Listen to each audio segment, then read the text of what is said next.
Yo, what's up, everybody? Thank you guys for tuning in. Thank you guys for pressing play and making your way to my channel. Can you please do me a huge favor before we get into this next episode? Can you please hit that subscribe button? Go ahead and find it right now and smash it, obliterate it for me one time. It'll be greatly appreciated. Obviously, it'll help my channel grow. If you see the like, give me a bunch of thumbs up. I can take all of them that you are willing to give me. And of course, leave me some comments. Let's chit chat. Let's talk it up. So again, before we get into anything else, smash that subscribe, hit the likes. You already know how to share it and repost it across all social medias. Go ahead and do that for me one time. But thank you guys for being here.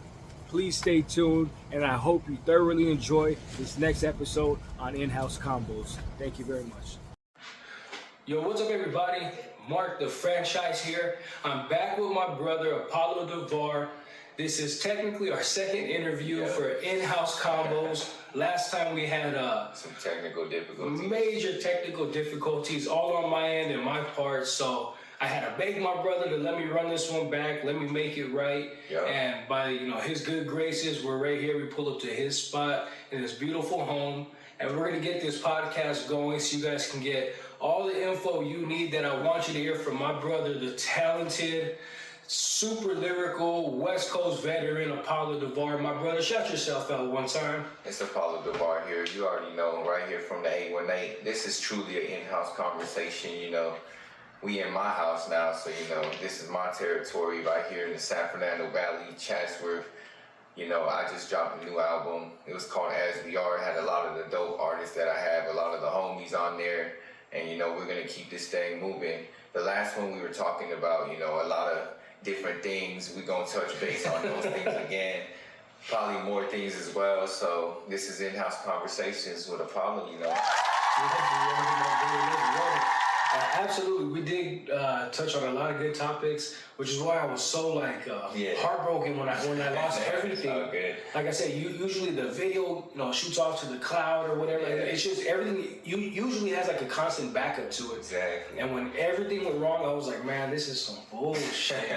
Nah, I just took it. I was just like, oh, it happens, bro. Technical difficulties happen.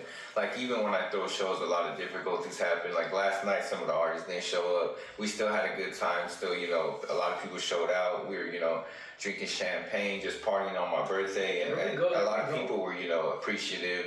So, besides the people not showing up and the difficulties we had, we still had a good time. That's what's up. Let's talk about last night, man. Let's talk about how the vibe was, where it took place at. How many artists did show up that you maybe want to shout out and show some love for being there and being a part of it? Yeah, I had, I think 10 artists actually did show up. We had like 13 or 14, but like 2 had difficulties with the rides.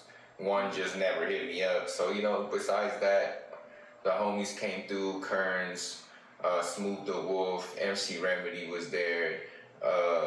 Shout out to the other artists that were there that I just met that night, Indigo 13. He came in and he didn't understand the vibe yet because I could tell he was just kind of, feeling it out. So I just went up to him and talked to him. I actually gave him some champagne, made him feel, more comfortable with the environment. Was he walking around like scoping it out? Yeah, he was scoping waiting for something to pop off? You know what I'm saying? Took off the phone books. Okay, we're good. Take it off. Yeah. And it was a good night overall, so I really enjoyed it. So shout out to anybody who came out to my birthday show. It was a really good night. People got to turn up. I drank some. I usually don't drink as much as I did, but we were celebrating my birthday, so I had a whole bottle of champagne basically to myself. She drank, as you should. But then she was like, I'm gonna go to the car because I'm tired now. Shout out to wifey. Yeah, that's what I'm saying. So, hey, sometimes you need that power nap, man. No. So sometimes over the course of the day, right after meal, whatever it is, sometimes you need that power nap. Yeah, so, I respect that move. I respect that. Let's take a nap. You know what I mean? I'm cool I with was that. like, hey, you can go to the car. And then, just took her home after. It was a good night, though, like I said. So everyone performed really well. I performed some new tracks I never performed. And, when I was performing, I had all features. So, all the people that were on my album, a lot of them were there that night. So we just performed our tracks. Oh, that's dope. Screamin' Hustle, Drew Godolphy, again, when I said Kern, Smooth the Wolf was there. So we had a very good like show. I think everyone got lit and had a good time, you know? That's good, man. That's good.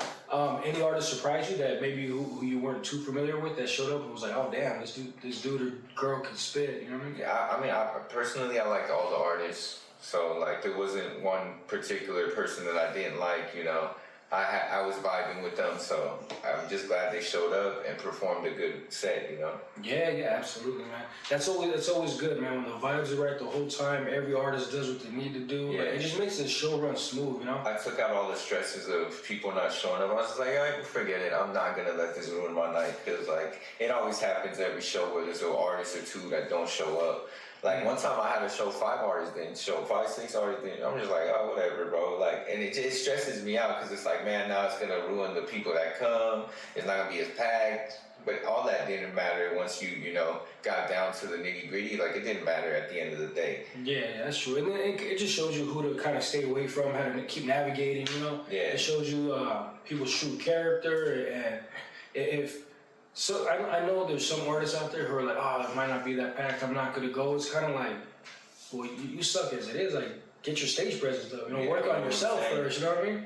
Like, work on yourself, be worthy of a crowd, you know what I'm saying? So some of those artists, man, fuck them, dude. Yeah, I don't hate on no artists, but it's like, if you're gonna tell me to be, at least just show up, bro. Like, if emergency happened, if there was a reason you couldn't come, just let me know. And I'm very understanding. Like, I'm not a dick like some of these promoters, like, oh no, you know, I'm not gonna work with you. I just told them, look, this is just basically a warning. Like, just don't do that to me next time, because like that makes you look bad. It makes you look unprofessional, and then in turn, if you look unprofessional, more people aren't going to want to book you, because they're going to hear about what you're doing. Mm-hmm. Like, oh, this fool comes, he books a show, and he doesn't show up. And it's just like, true. I understand. Like, if you didn't want to pay, just let me know. I didn't want to pay the money, or like, you know, we could have worked something out. Like, I'm very understanding, and when it comes to artist situations, I'm an artist too. So I know, like, sometimes the funds aren't there. Sometimes like you struggle because like something came up, you had to pay a bill or something. Mm-hmm. But just let me know, like. Yeah, just be transparent about it, you know what I mean?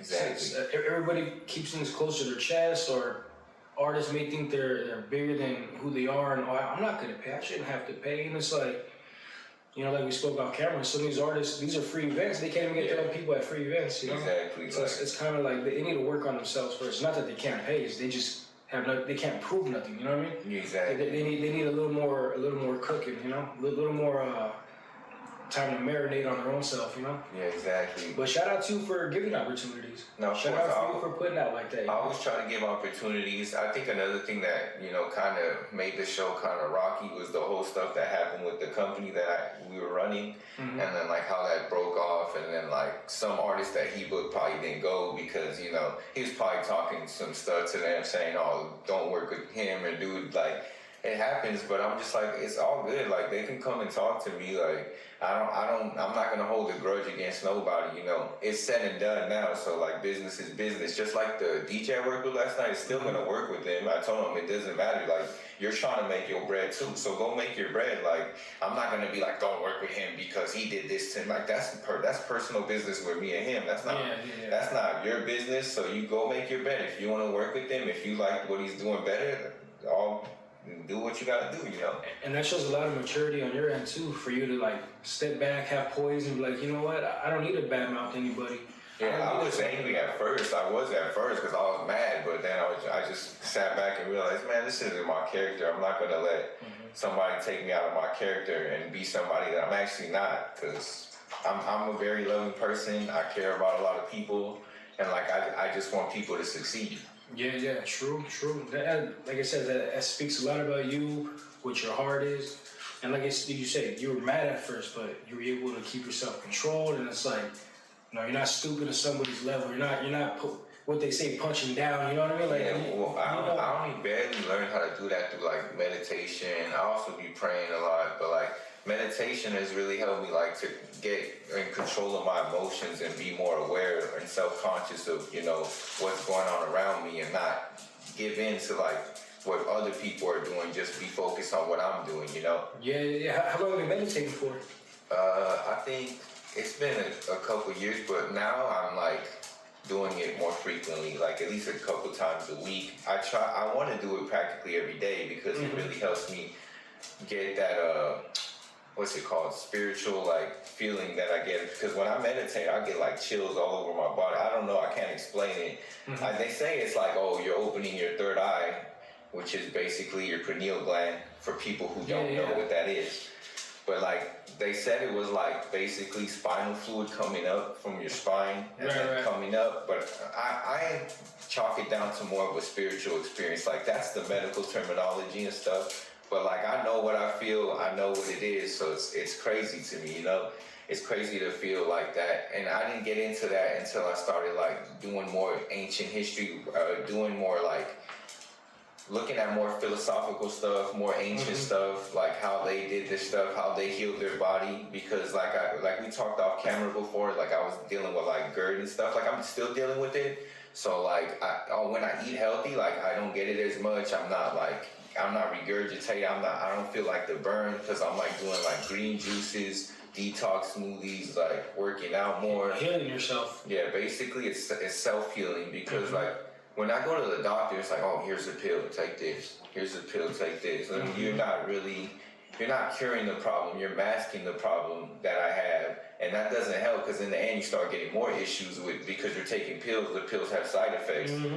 The side effects get you. The side effects I feel keep the big pharma in business because it leads from one problem to the next. And we got the cure to that. Exactly. And the next problem, we got the cure to that. It's like, motherfucker, you gave me all this shit. Yeah, it's like, you know what I mean? Here, we're curing this, and like in China, I just read something that they cure diabetes or something with stem cells.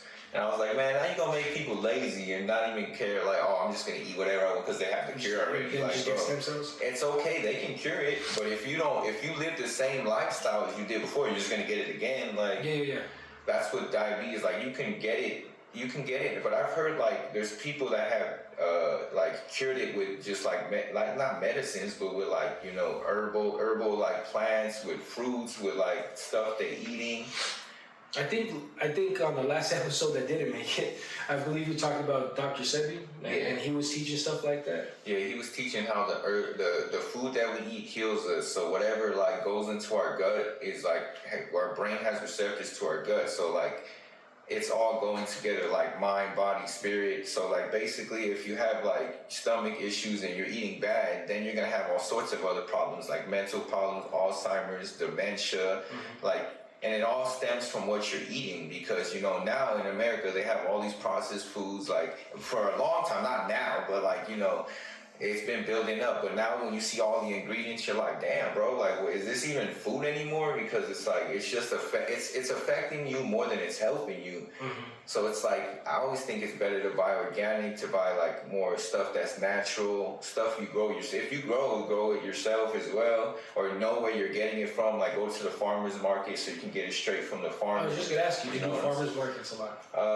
I go to Sprouts, but I don't technically think that's the same thing, but I've been telling my wife, I was like, hey, you need to go to farmer's markets more because that's where all the natural organic stuff is. You can tell them like, hey, how do you grow it? What do you use to grow it? And they'll tell you everything, so you know where it's grown. Give you the whole rundown, huh? Exactly, because even like if you're not buying organic, even at the store, there's all these pesticides they put in the fruits. So like you might think you're eating healthy, but you're really eating like chemicals that they put in on the food. And if you don't wash, even if they're organic, I like to wash it. So I get like baking soda and like apple cider vinegar and put it together and it like foams up. It's like a mixture? Yeah, and then it foams up and then you just mix it and it's supposed to get all the pesticides and all the crap that's on there off of there.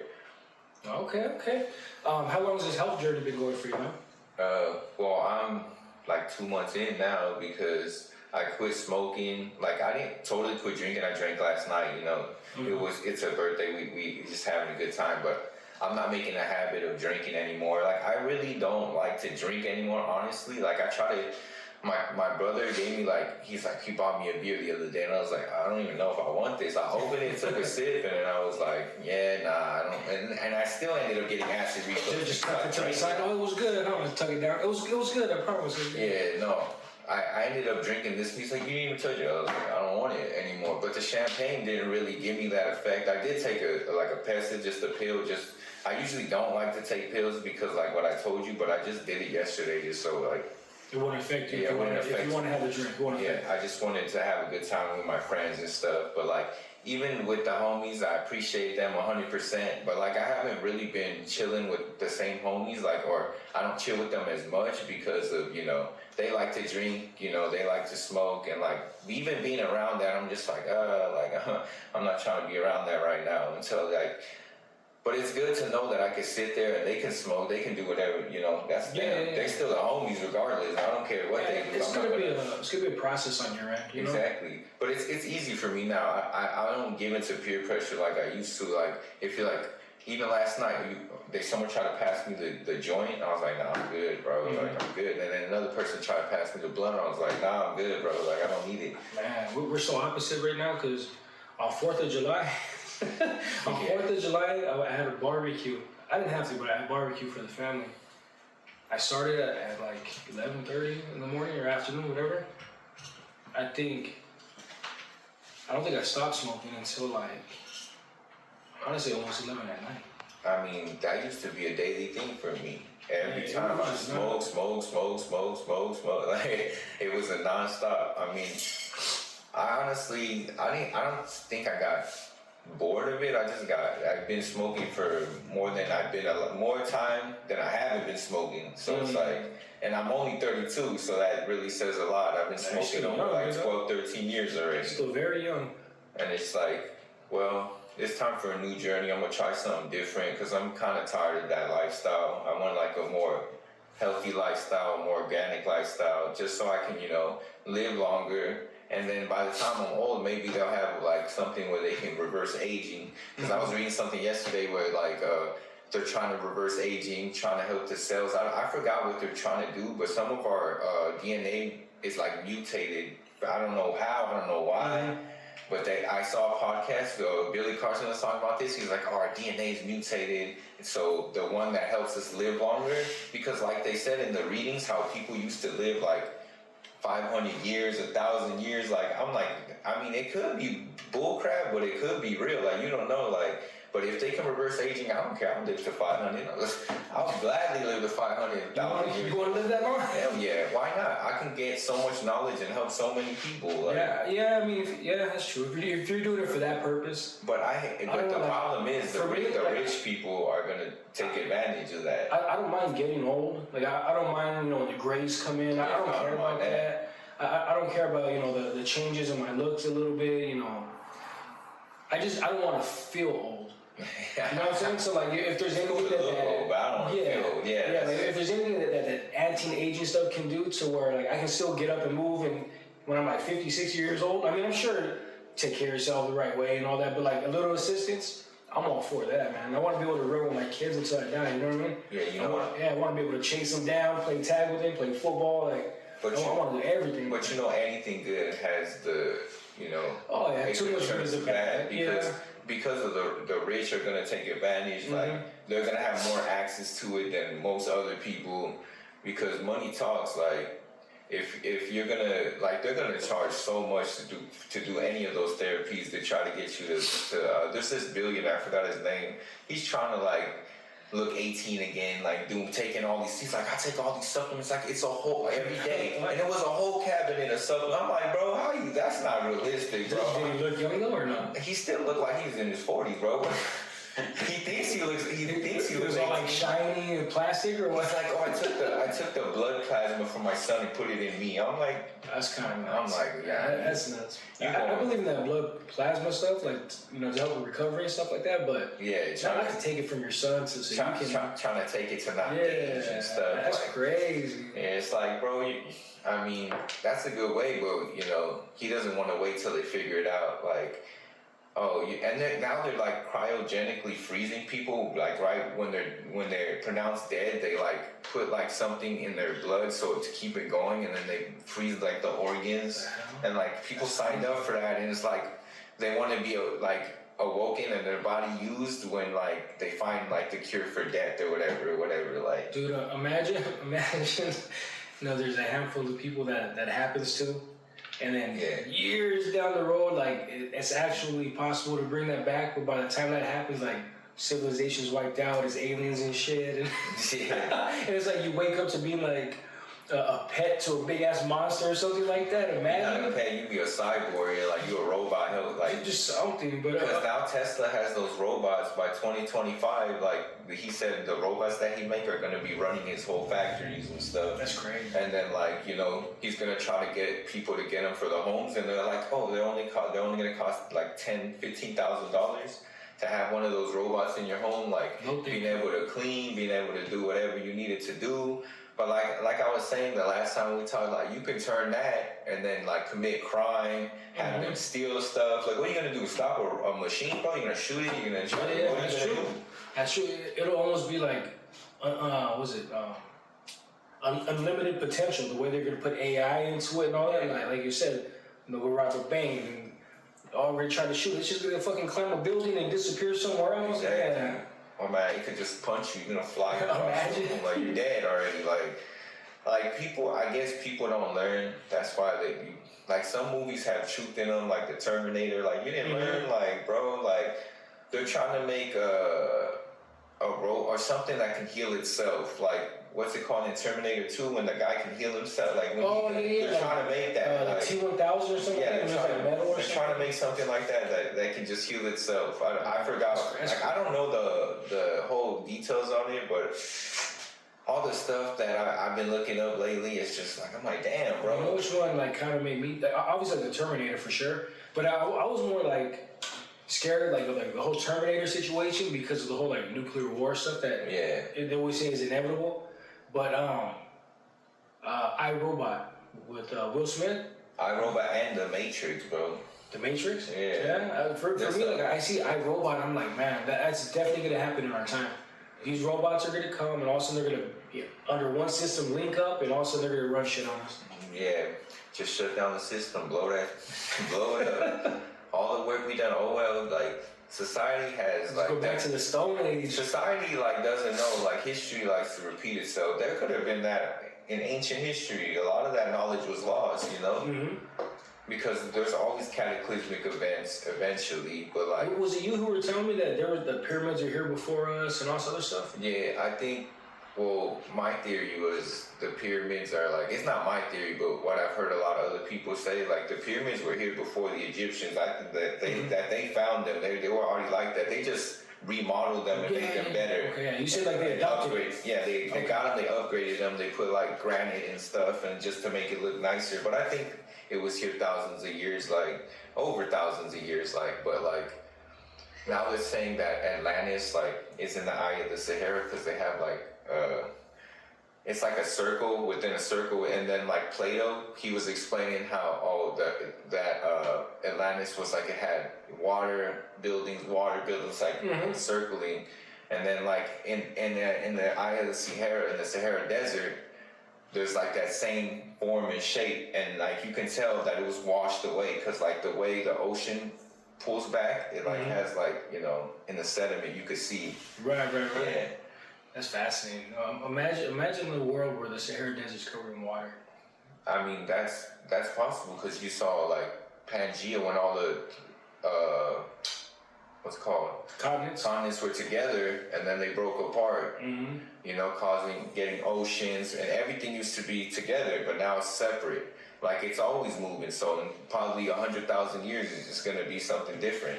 Do you think? I'm sorry to cut you off. Do you think we're gonna live through a time where the San Andreas fault line gives and?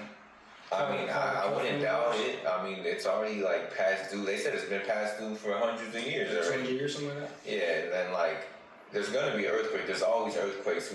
We've been lucky enough not to get a big earthquake, and it's only small 4.5 or something like that. But once it hits, people are gonna be all scared. But power's gonna be out. People are not gonna know how to react if they didn't prepare. At least they always say have something water or food that you can storage, so that way just in case all the power goes out, the food you can't keep the food fresh because there's nothing. And then even that can happen from the sun. If the sun shoots out rays, and it can turn down the whole power grid. A solar storm. Solar flares, right? Yeah, solar flare, solar storm. Yeah. If it's a big enough one, it could shut down the power grid for months, bro. And that's wild. Just to know that. That's why electricity, man, the way they have it set up now, they need to find a better solution. Because the way Tesla had it was like the Tesla towers, but like they bankrupt him. Like the government was like, nah, bro, we cannot give people free energy, bro. That would cost us money, bro. Oh, they want to control, monopolize everything. That's what it is. I mean, they want to be control of. That's what capitalism is, a monopoly, bro. Like with the banks.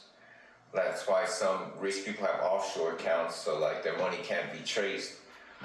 Oh, yeah, all this shit that goes into the Caymans and all that. I mean, from what I hear in the movies, Swiss bank accounts, all that other shit too. It's, you know, I mean, it's real. It's in a movie, but it's real. Like, it's some real stuff going on. The big banks, they owners, bro. The big corporations, like even in the media, bro. Like it's 3 or 4 like corporations own the whole media. Fox, like.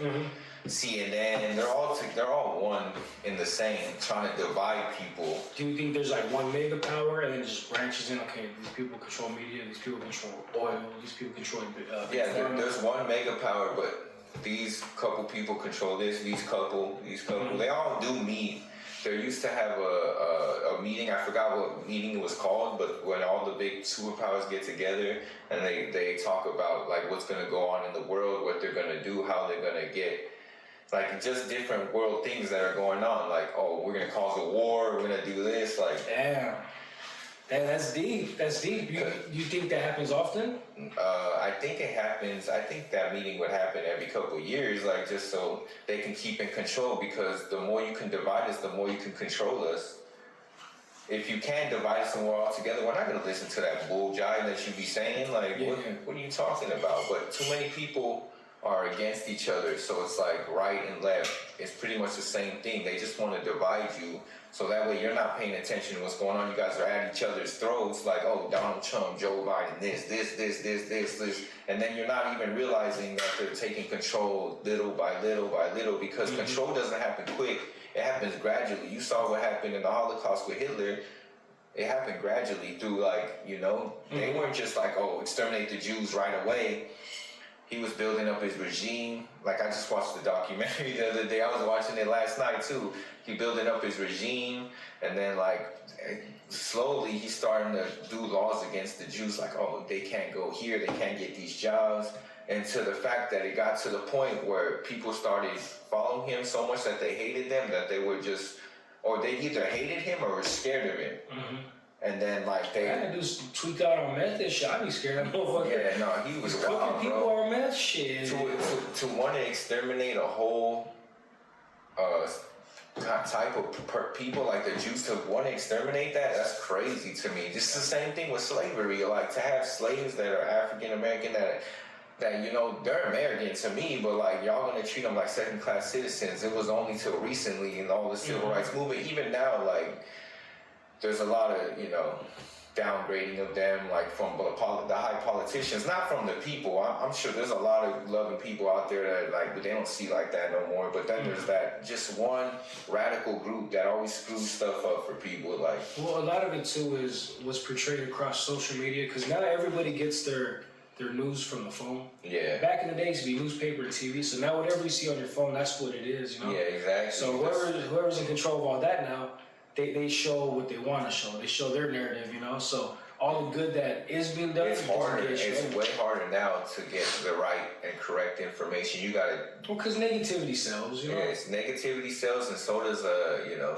And just think about it too. In everyday life, it's so easy to point out what's going wrong versus give light on what, you know, your blessings. Exactly. You know, like I struggle with that, where I have to remind myself, like, dude, you got a roof over your head. You got a car to get you from A to B, and it's a full tank of gas. Not I can only put 20. It's a full tank of gas. I got clothes on my back. My kids are healthy. My wife is blessed. It's like when you start really putting things in perspective, it's like you start thinking, fuck, I should be more grateful. But you get caught up. It's so easy to get caught up because of social media, and then people are showing, like, oh, I'm doing this, I'm doing that. They're really inside. They're really, like, depressed. They're really not cool with themselves. I don't mean just social media though. I just mean, like, in general. Just like you just have a bad day. Just like imagine if you did let your party go wrong and shit, right?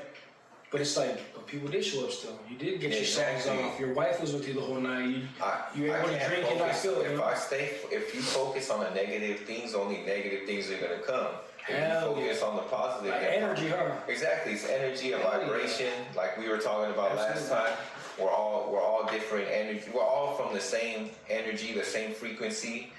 So like, you know, you heard of the Mandela effect? Like some memories you have like aren't the same as when you remember them when you was a kid. And it's like, what the heck? Like, or history's different from what you remember. Yeah. Which is crazy to me because like, it's like, dang, they really changing history. They can really change history on you without you even knowing it, bro.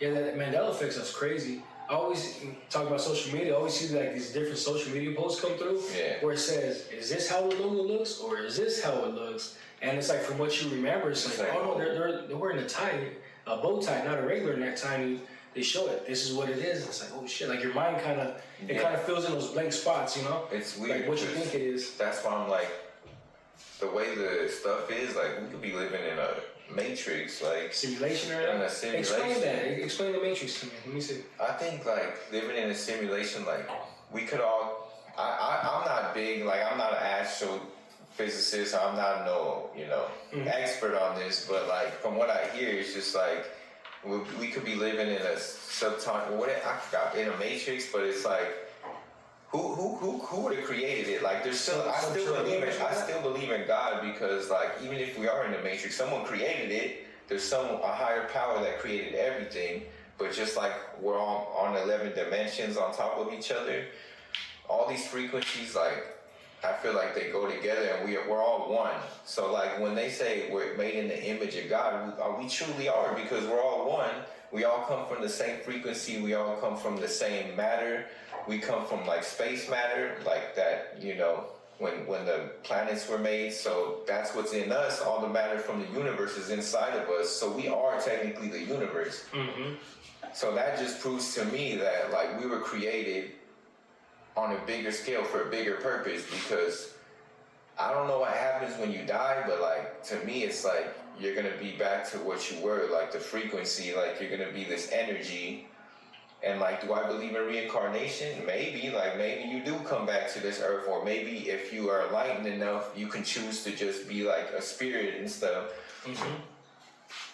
But I don't know. I don't know what to believe because some people are full of it. Some people like, that's why I try to listen to all the experts that really know because I only know what I hear and what I teach myself. Do you believe in heaven and hell or? I don't. I know it's kind of like a layered question. See, hell, I don't. Because we could be living in hell, we're on earth now. I don't think hell doesn't exist, but we could be on hell on earth. Hell could be. What I heard, I was reading the book of Enoch, some of it, like there's 10 heavens, and then like one of the heavens has hell in it, and like where all the bad people go. So like there's 10 heavens, and all the bad people go to like this place on. I don't know if it's on the third heaven, but like they're like going through like it's like fire. It's like a bunch of stuff that's bad, and then like you get to all the heavens, and I like. When I'm hearing that book, I'm like, dude, that sounds like he's going to different galaxies or planets or something, and like different dimensions or something. Yeah, he's going to different dimensions. He's like, oh, the angels came down and took me up. I mean, for all I know, it could have been some interdimensional beings taking him and then just going off somewhere. But he said he came back to Earth and went back and came. So it's like it sounds to me like some extraterrestrial stuff is going on there. Okay. Do you believe like at least from what I was always told, like hell is down low, it's lava and fire and shit. You think hell is something similar to that, or do you think it's just how they say where you're always gonna be thirsty, you're always gonna be tired, you're always gonna, you know what I mean? Yeah, I don't know. Like, I don't know. From being a Christian, like, obviously there's a place like that. There might be a place for bad spirits, hell, demons. Because if demons actually exist, then where do demons come from? There are probably people who were tormented in hell and used for the will of that, and they turned into demons. So, like, just like they say Satan was an angel, a fallen angel. So it's like, you know, the fallen angels that came down and you know, made giants. And then, like, you know, it's all in the stories. I feel like there was giants and they're really just trying to cover it up. So if they would have found bones, like, you already know if they found giant bones, the government's getting in there real quick. Nah, we can't. People can't know that. Well, why do you think they would hide giants from us? Because it goes against everything we were taught for evolution and all that stuff. Like, because it's like, bro, how could we get a giant? Like, where would that have came from? Mm-hmm. Because it's like, if the fallen angels did come down and really do that, the fallen angels, which could be the Anunnaki as well, which are like different beings that are like us, mm-hmm. but like they said they came down, found the woman attractive, I guess, and then like they made relations with them, married, had wives down here, and like whoever was above, like God, either God or like the Anunnaki, either God was the one saying like, oh no, you know, he's smart. That's why the flood came, mm-hmm. and Noah's ark was built or whatever. Some people say it was not even an ark. Some people say it was like a disc. Okay. And some people are saying like, I forgot, they said, oh, we found Noah's ark because there's like, I don't know what country, but it's like the same thing of the ark. It has the same structure. And it's like, it's in the dirt, so it's like deep in the dirt, and it looks like a whole ark. You should look it up. Like, if you see it, put Noah's Ark, like, they found Noah's Ark, and then it's like, so it could be either one. I don't know. I wasn't there, obviously. Yeah, for sure. That's why when people say a lot of things, like, you can only take it as surface value. Like, you don't really know. You weren't there. You didn't do. Yeah, that's true. I didn't do the research. I wasn't in Egypt. I didn't look at the artifacts. I like. And then know who you're kind of talking to as well, right? Yeah, exactly. Because a lot of people can just say what they want. Like, oh, this happened and this happened. Like, I'm not saying that I know any of this. I'm just saying what I've heard, and you know, it's interesting. You know. Is there any like besides like Noah's Ark, is there any other what would you call it, incidences or I don't know, like historical events that you think people should be researching? I think people should, or that maybe you just find fascinating that you think, you know, this would be a good read if you looked into this. I mean, all ancient history to me is fascinating, from Egyptology, like, from seeing all the artifacts, all the like stuff that they put on their walls. Like, there's even some artifacts that they found that have like images of like discs, like flying discs, or images of like rockets. So to me, it's like, why would they draw something like that if that wasn't around then? So that makes you think of like, maybe all the knowledge that we had, we already had. It was somewhere before. Because if we're going through these cataclysmic events, there's no telling what the people of the ancients had, what knowledge they had. Maybe we have different knowledge. They had more knowledge on something else. Mm-hmm. But it's like the architecture, they were better architects, I feel like.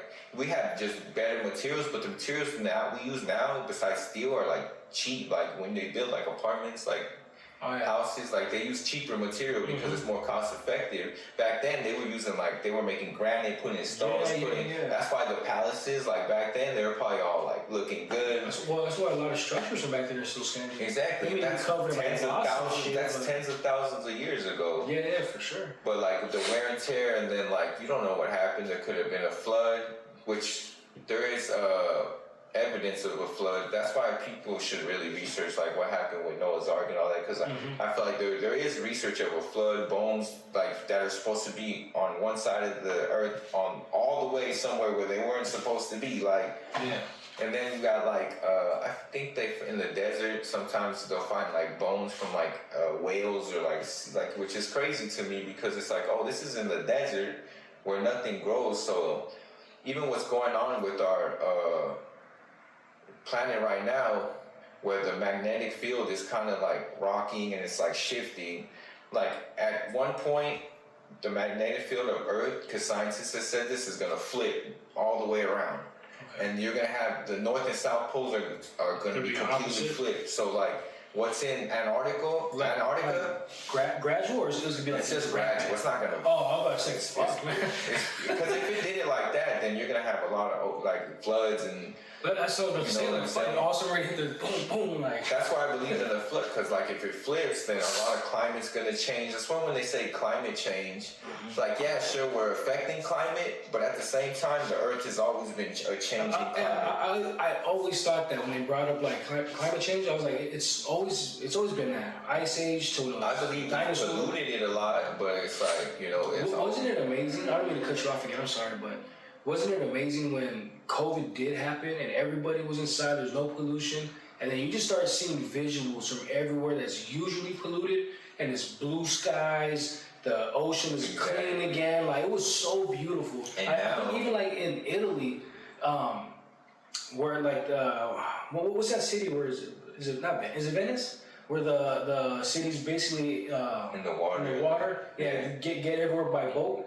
They were saying like dolphins and shit that you don't see were coming up to the steps where people usually just like sit down and whatever. Like because it's calm, the water's calm, nobody's throwing trash. Like now in like Santa Monica, Venice, they just put out or something that's like bacteria in the water, not to go in the water, all the way from here to San Diego. Like that's nice. They tell people don't go in the water. Our beaches are dirty, like because of all the pollution and all the stuff that's going on. That's why I'm like, bro, like I'm eventually gonna leave California because like I don't care for the beach weather. Like I can't even go in the water, bro. Like if I move somewhere where there's no beach, I won't care. I'll just go to the beach on vacation, bro. Like where there's nice beaches where it's not super polluted. But it's funny. I've lived in Orange County for going on 12 years now. Yeah, about 12. And even at that, it's like I live so close to the beach. It's probably like realistically like a 25-minute drive or so. Yeah. 25 minutes. And even then, it's like I go maybe once or twice every summer. Like to me, the beach isn't a reason to stay in California. Yeah, the beach is dirty. No, the California beaches are dirty. Like even Long Beach, because that's the harbor right there. There's a lot of pollution there with all the boats and all the big tankers coming in and out and shit. They're coming in and out. The little islands they have for like the work or whatever. I don't know what were those little islands on. Because I went to Long Beach the other day. I was like, there's like little islands. I don't know what they are. I couldn't tell you, because I geography in my top. I don't think it's geography. Study. Right? Those might be man-made or something. Is it? Like, it could be. It looks like it, but I wonder what for the random island. Yeah. What about so you said not staying in California. What states or locations out of the country would you think about moving to? I mean, I would definitely move to Vancouver, Canada. Like when I went there, it was so nice, bro. Like out of the city, like you have the city, and then you have like all the nature, which is they have so much nature, and like in the summer it looks so nice. I was like, dang, the mountains are all green. Mm-hmm. Like, of course it gets cold in the winter, but like everything's just greener. It just looks, it's just a better aesthetic than California, looking at like Los Angeles and looking at all the inner cities that are just dirty. You know, I don't mind living in a city, but at least I live in the valley where it's not too. But it is congested really now here as well, because that's why people are moving out to like Grand Canyon. I can't live in the desert, bro. There's no way in hell I'm gonna be out there. Do you like the heat more or the cold? No, I like the cold more. What about wifey? She favored the heat or the cold? The heat, but like she gets battle, huh? Yeah, but the heat I can't deal with because you can only take off so much of your layers. Right. For the cold, you can put as many layers as you want, like, and you'll eventually be warm. Put some like thermals. There's like a thermal that keeps you warm. You could put something in it. Like you can put a heating pad in your sweater or jacket. Besides Vancouver, anywhere else that you guys may have looked at, or? Well, I don't know. I was talking about checking out Colorado. Mm-hmm. Maybe Texas gets hot. It gets real hot. Yeah. Me and my wife were thinking about moving out there last year. This is before I switched jobs, and it affected our income a little bit. Yeah. So where I'm at now, I'm not getting paid the same, but it's like it affected just not big. Yeah, I was looking at we thought about going to Texas, getting property, like real estate in Texas, renting it out, like Well, what my wife's found out is what they don't tell you is when you move out there, when it reaches like a certain temperature, all of a sudden they raise the rates of your electricity because you gotta use AC. Yeah, well, that's to me that's anywhere. When you have a house, like if it's like really hot, because it gets hot here. I'm thinking Arizona is the same way because you gotta have that on all. Like I would never move to Arizona. It gets way too hot. So I seen videos of people like walking in the Crocs and they melt. Oh yeah, I've seen that too, where they take a step and it's like gum. Yeah, that's wow. That's way too hot. Like I would die. Like he told me too that out in Texas, like a lot of the roads are toll roads, and you don't have that option to not take them. Like if you need to get where you need to get to, so sometimes you're spending like $20, $30, $40 a day just getting to and from. Yeah. So I'm sure like.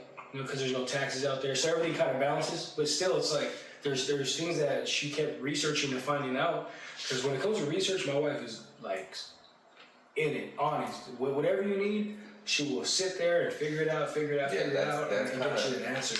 That's kind of like when we thought about moving, she did that, and she just found out so much shit about Texas where we got apprehensive. Like, all right. Yeah, I mean, but look, if you could do the same thing in California.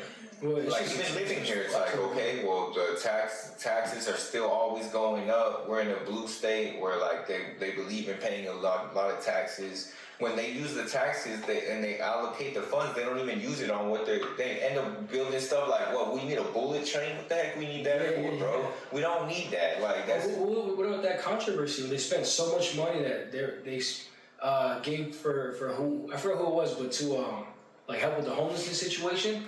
And it got worse, and then the money disappeared, and nobody knows where it went. And now they're trying to like build like more super low income or like for homeless people that they can live in a high rise. They're building a new high rise for homeless people. Mm-hmm. Like, of course, they have to go through the process of probably getting drug tested and a bunch of like stuff. Yeah.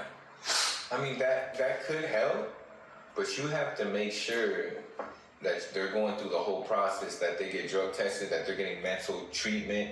Because if they're not getting mental treatment for their drug issue, that whole apartment's gonna turn into like, I don't know, man. It's gonna look like a trap house, the whole thing, because it's just gonna be like you didn't give them the necessary tools to be able to live in a spot. You just gave them a spot without the tools. So I believe like the mental health's gonna help. I believe like, going to therapy's gonna help them, making sure like drug testing them weekly or even every couple of days. Not even weekly, because the hard drugs get out your system in 2 days. They're gonna have to drug test them every 2 days. Every 2 days, yeah, that's true. Like, yeah.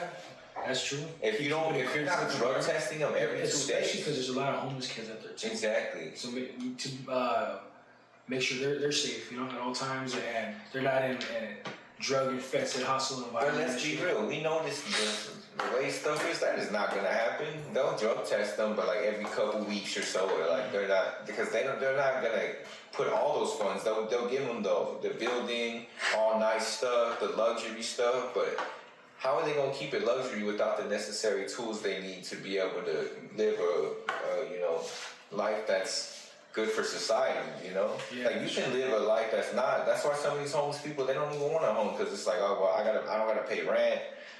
Like there's people living in their cars, their RVs. You see it all the time up Dude, the in street. LA, Exactly. There's like this one spot. I forgot where I was performing at. Me and my wife were going, and might have been on this venue called Wall Street. But we were in, I think, on the east side of LA. I think it was downtown. I think it was east LA. And dude, I'm talking like a mile worth of a street. A mile was just RV after RV. And it's just all people parked and living there. Like a mile long, no exaggeration.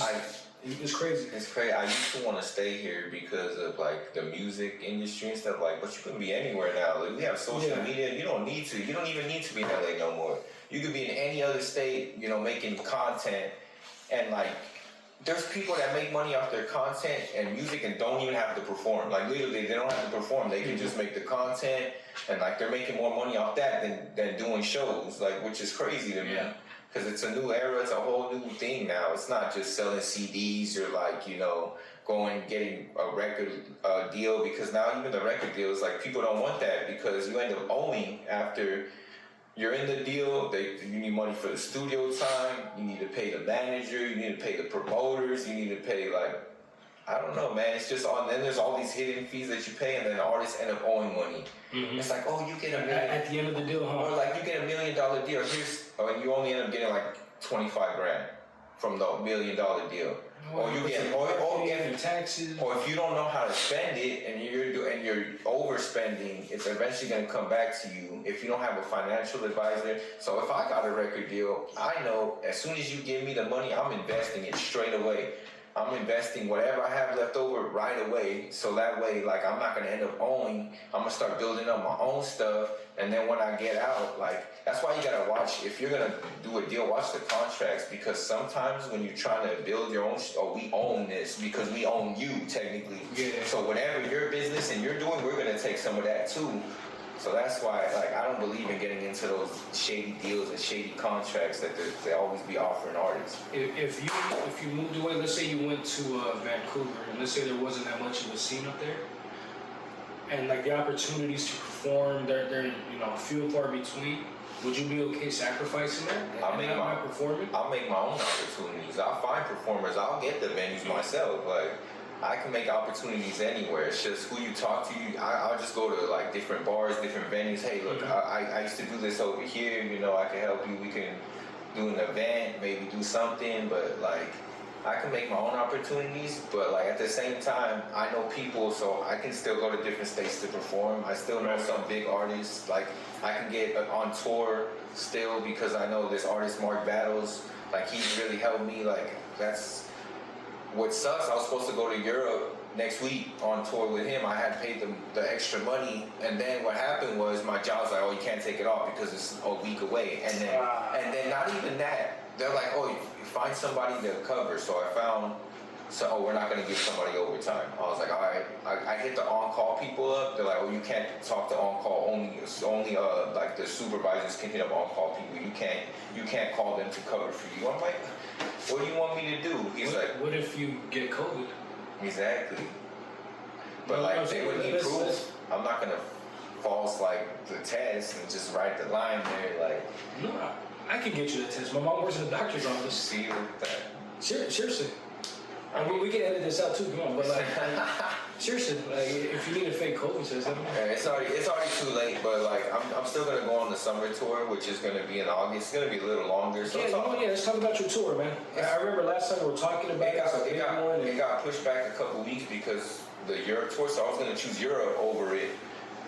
And then I was just like, oh man, I'm just gonna wait then. Maybe it's just it's destiny. Europe tour is supposed to be? It's only gonna be like 8-9 days. Okay. Was that the show night almost?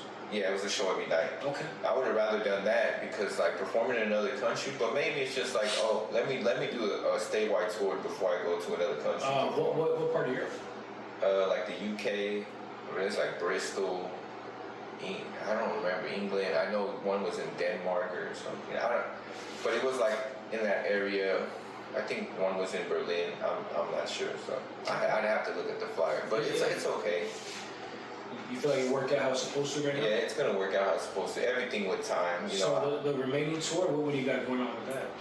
Where's that gonna be taking place? It's gonna be taking place in multiple states, but like I'm gonna get the full schedule in a couple weeks because like they probably the last time they took some shows out, changed some dates, changed some like place venues. But you know how when you're booking it for a tour, sometimes things don't work out, and then you have to switch the venue, switch a date, and like it's a lot of work to even make a tour because you gotta make sure all the venues are in order, make sure like all your ticket sales are in order, make sure like.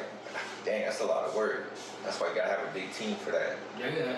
Dude, tours are no joke, man. I mean, put it on one show. What you do to put on these events on a Saturday night or Friday night, that's a lot of work, man. And then so sometimes you're gonna get an event that hits good, it's packed, and you're gonna get an event that's like, dang, bro, like.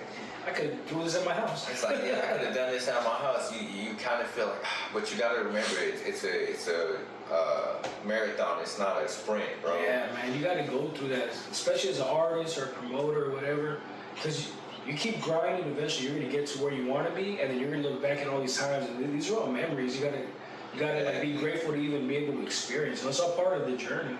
That's why some artists I understand where they're coming from, but at the same time, like if you're not working towards that, and you just expect that everything's gonna come to you like this, bro, then you need to find some other thing to do, because this is not the profession where you can just, you can't blow up anymore just like that. It doesn't happen where you're just a one-hit wonder where you blow up like that.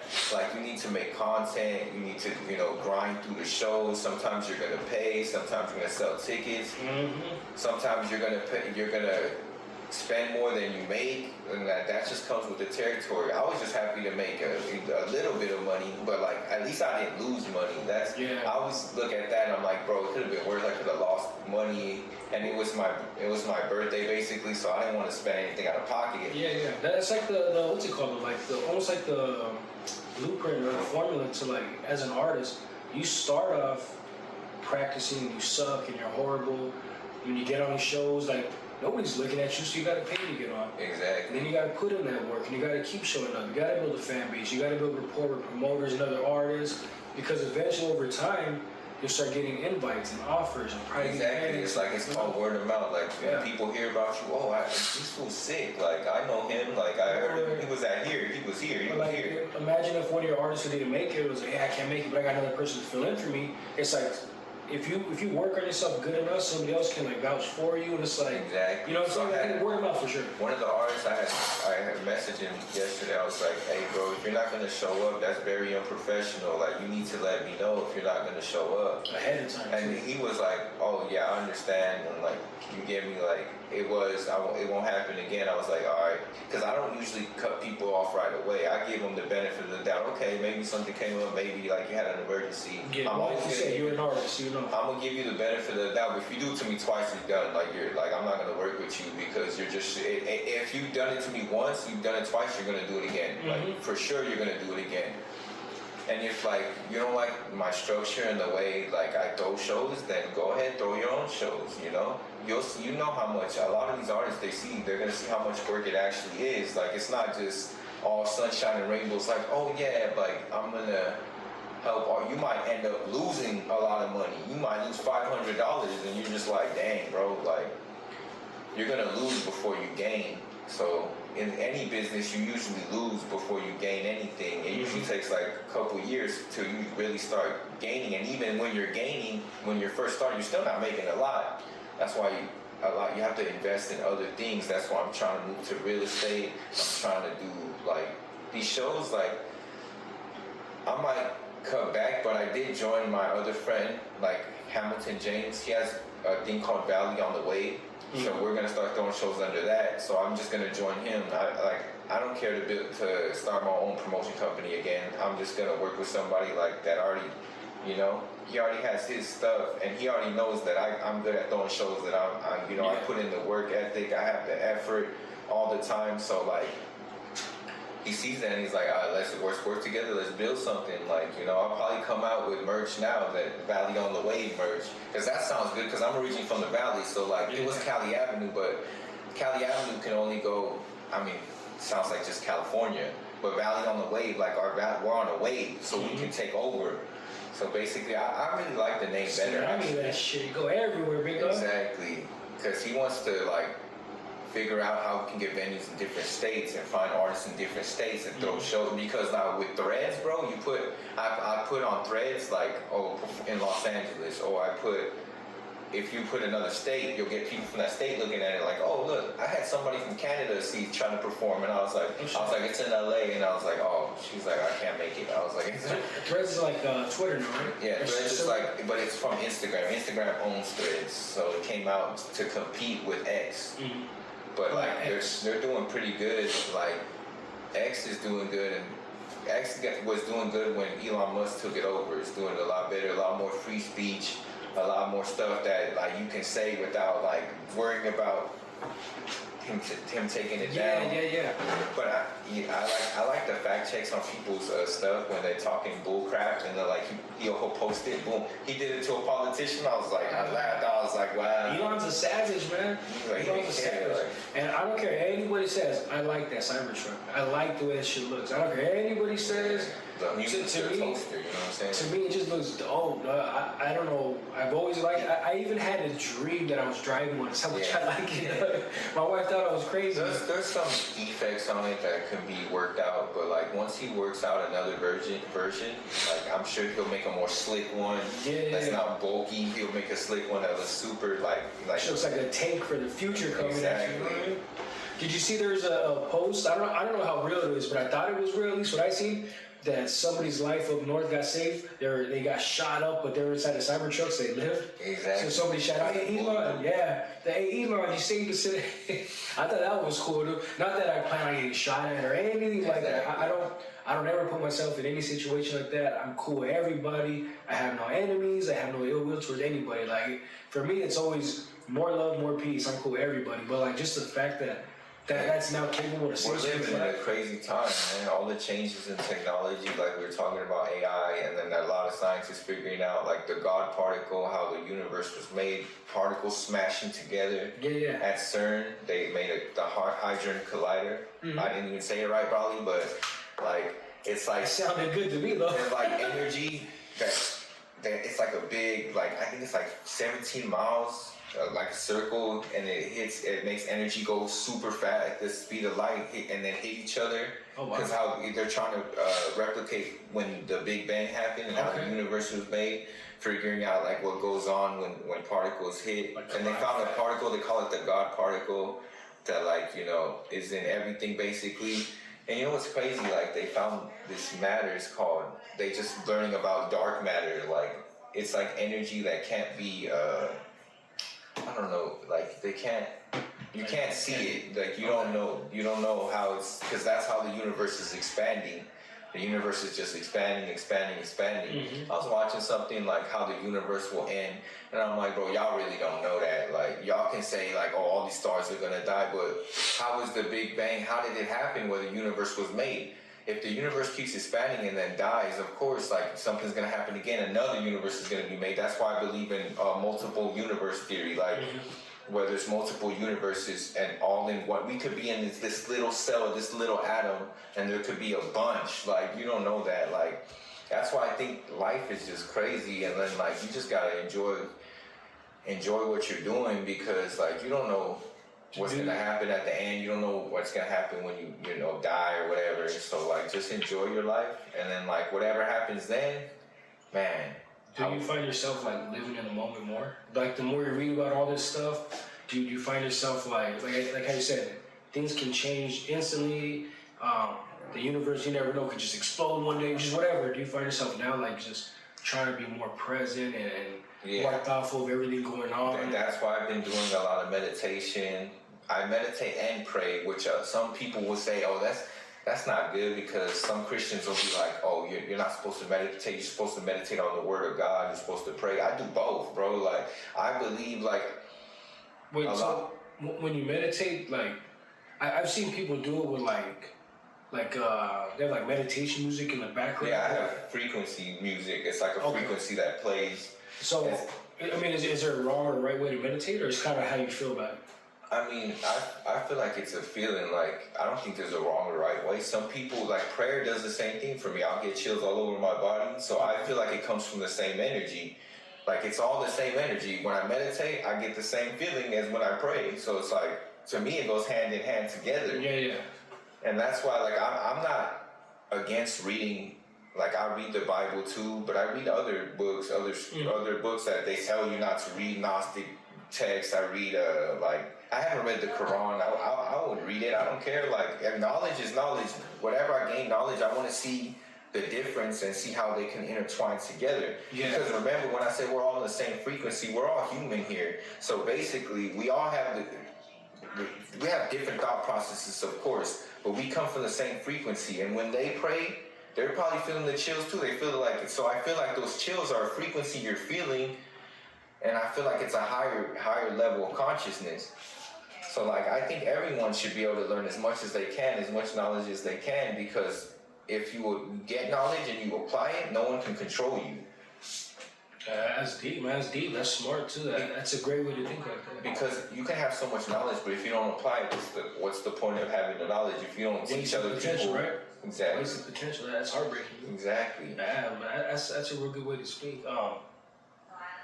Have you ever thought about, mixing that thought process and like your knowledge that you dealt through your research with like Egyptology and all that, and making like an album or Of course.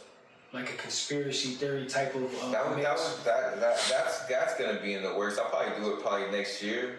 I'm gonna be learning a lot more. But this next album is, I'm thinking of calling it The Ascension. It's my ascension to a higher being, a higher consciousness, a higher thought process. Talk about it. Because I believe that music has the potential to inspire people and to teach people things other than what they're teaching now, which is what you see when I didn't watch the BET Awards, but what I was seeing, like this rapper D1, he posted, he has a song called Purify My Eyes. It's like, because I've seen too many rappers die and this and that.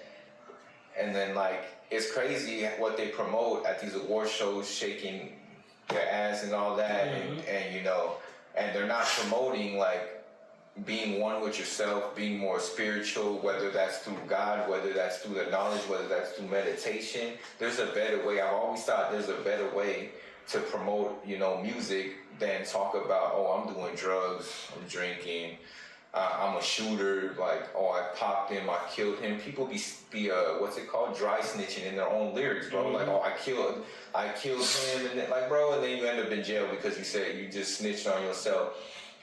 Like, the music they promote, you know, is a low vibration. It's set to keep you like down on a level that you won't be able to rise. Like, that's why they promote this music, to keep you, you know, not informed about what's going on in the world, to keep you like down. And if you keep promoting that, you're never gonna pass this point. Like, the music you listen to can affect the way you act. If you're listening to a lot of negative things, you're gonna have that negative mindset. See, when I was growing up listening to like certain artists talk about smoking weed, I thought, oh yeah, smoking weed's cool, so I smoke weed every day. Like, I got that. Smoke weed every day. Not only like, rest in peace, Nate Dogg, that's still a legend, bro. Like, he had music that was like uplifting as well. You know what I'm saying? He had a good voice. He had a really good deep voice. It was nice. He had a good voice. He did talk about some real topics as well. If you listen to his music, if you don't just know him for that smoke weed, some people just know him for, oh, who's Nate Dogg? Like, oh, he did that song. Oh, they said smoke weed every day. I was like, nah, bro. He had like, you know, I remember that song "Riding with My Loved Ones." That was your jam. That was my jam, bro. I was like that one. I got love. I got love. Exactly. He had positive stuff and stuff. He liked to smoke, you know. But even, you know, I forgot, what did he die of? I don't remember, bro. Man, I hope they don't get mad at us for that one. No, Nate Dogg's a super legend, you know. But like the way they show these rappers, like now, it's changed so much to where it's just like a lot of rappers sound the same, talking about like, you know, killing, talking about I just like to smoke, or like I'm on Molly, or I'm like, you know, on that lean. Like that's bad for your liver, man. Like, and with your album, The Ascension, it's gonna be opposite. It's going to be like enlightenment and spiritual. Yeah, because even this last album that I had, it had some references to weed, because it was when I was still like smoking and doing the transition. My last song on the album, As We Are, is called The Transition. And it's called The Transition because it's my transcending to being more enlightened with myself. Right. Like, enlightenment isn't just like learning a lot of information. It's about applying the information. It's about, you know, being okay with who you are, being okay with like, you know, your spiritual essence, being okay with like the things, the life that you're living, and not wanting, you know, what you don't have. You can work for what you don't have, but basically if you don't, how can I explain this? If you're just gonna be negative your whole life, like I told you, only negative things will come to you. Right. And like that, you'll never reach your full potential if you're just focused on so much of the negative stuff. That's why it's always good to have that positive balance, to always, you know, make sure you're doing that self-care, like meditating, going to the gym, doing things that you really love to do, and not listening to social media and their like take on things. Because if you just focus on somebody and compare yourself to somebody, you will never be happy within your own mind. It's like a false narrative too. Yeah, so like on social media. So these false narratives, like, they're never gonna help you. Like, you just gotta live the way you want. It's what makes you happy. You know, live for your spiritual essence. Live for God. If that's what you live for, you know, if you're like, if you meditate, if you like read the Quran, just know, like, God is God at the end of the day. And like, whatever people say about, like, this is what I believe, this is what I believe, this is what's caused division. I believe this, well, I believe this, well, I believe this. No, what you believe is not okay. What you believe is not okay. It all comes from the same frequency. It all comes from the God. Mm-hmm. So God, not the God, it's called God. I don't think God is a being. I think God is something more spiritual and more of an energy, you know? Like an energy that's within everybody and an energy that we can tap into if we believe it's true. Right. Come together, right? Yeah. Come together and ascend, like your album, Ascension? Yeah. Damn. That's going to be the next, I don't know when it's going to release. I'm just going to start working on it, and when it comes, it's going to come, you know? Yeah. What's your process like, man, when you're doing your music? Now, is it because you're not smoking? Do you, when you're meditating, do things come to you meditate? When you hear a certain beat now, are you looking for a certain style to kind of reflect how you're feeling with your new enlightenment and so your new basically, I could use any type of beats. Like, I just be on BeatStar sometimes looking for beats. So I had a producer send me a whole beat pack with like 40 beats. He's like, so basically I'll pick some and then pay him. He'll take the tags off, and then like, but he sent it, and then I'm going through these beats. And I'm like, whoa, these are good beats. So I'm going to probably use some of his beats so they're more exclusive. Now nobody can have those beats because they're exclusive beats. Mm-hmm. And that's what I need. But the process when I'm writing, I just write the first thing that comes to my mind. Like, I listen to a beat, I'm like, this sounds cool. This sounds cool. And then, like, I'll put it all together. But now I'm using more knowledge-based stuff and more things that I've learned to write. So the process is it's taking a little longer than it used to, because now I really am trying to put a lot of thought into what I'm saying. I'm not just trying to put something out there with no meaning to it. So every time I write music, I used to think that I had to smoke to be like enlightened, to feel like I could write. But now, like, I can really think, I can really take my time to process what I'm writing, like, you know, because a lot of my music have like 3 to 4 different meanings in like each kind of bar. Each 2 bars might have like 5 meanings to me that you wouldn't understand, but I know what they mean to me. That's why when someone asks me the explanation of when I'm saying, oh, this song, when I'm talking about this can mean this, or this, it's like double, triple entendres, like with multiple meanings. And I believe that music, to me, there could be simple, you know, you can have catchy stuff, but now I want to give people something really complex where it's like you really have to sit there and like learn. It'll be like reading a book, like, oh, what did I just read? What did I just listen to? Mm-hmm. And just be able to break it down like that. That's cool. Do you plan on, when you work on this next album and you start, like you said, putting more knowledge and facts and stuff in there, do you plan on having like a listening party where you can kind of rap it and then explain it after? Or is that something you think you want to do?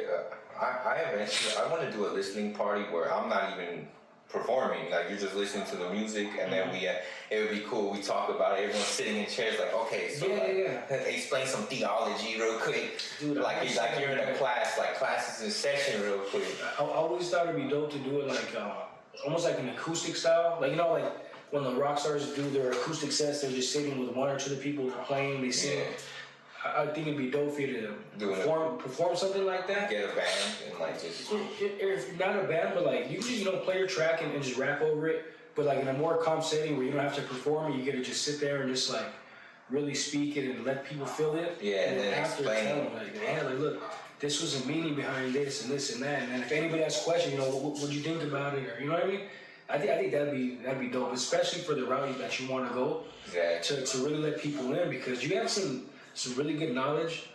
You genuinely have a good vibe about you. You have like a calming presence about you. So it's like people I know will just want to sit there and hear what you have to say. Yeah. You're very lyrical, and like now with your newfound knowledge and how you keep saying you do research and you're fact checking and stuff, like I think it'd be very like almost educational or informative, where people will be like, damn, I can't miss this shit. I need to be there for that. Some educational music is Yeah. what people really need. Is what this young generation needs as well, because this young generation is gonna make the next generation, and it's always like it's what you can give to them that's really gonna help. You can pass down your knowledge, like, because they're gonna outlive us. Obviously, we're not. I'm not gonna be here forever. So I want, you know, the knowledge that others have. I want to learn that knowledge, and I want to teach it to others as well, because I believe everyone should be able to share their knowledge, experiences. Sometimes you learn knowledge through life experiences as well. What to do, what not to do. You know, who to hang around, who to not hang around. But like, even with my job that I work with this younger generation, a lot of them are like, you know, they didn't have a good home. So like the way they're acting and the way they're doing stuff, acting out, like committing crimes, it's a direct result of what they went through in their life as a younger child. That's why I'm saying it's so important to teach the kids at an early age, because if they have the knowledge, they won't go down the route that they have gone down. But the only reason they went down that route is because they don't have the knowledge to really, you know, understand that that route leads to death and destruction, where there's a better way. I understand your parents, you know, they weren't there for you. They weren't, you know, they didn't do what you needed them to do, because your parents are supposed to teach you, you know, how to be a better individual. And if they couldn't teach you that, how do you expect them to know and to learn to be that person? Right. Knowing that the youth is very, very influenced by social media, do you think there should be an age restriction on social media? Well, you can't jump on until, let's say, 16 or whatever. I think it should be at the discretion of parents, but there's a lot of bad parents out there. So should there be an age? Probably, but I'm not gonna say how people should run their household or anything. But like, just to know that a lot of these kids are learning dumb stuff.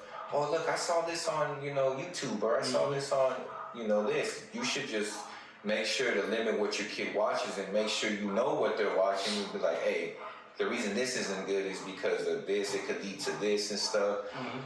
And like a lot of kids, they'll get in gangs and not really know what that entails. They'll just think, oh, my homies are earning, I'm hard, I look hard, and like, but that gang life, a lot of OGs will be like, we're telling them like, don't, like, this is not the life you want.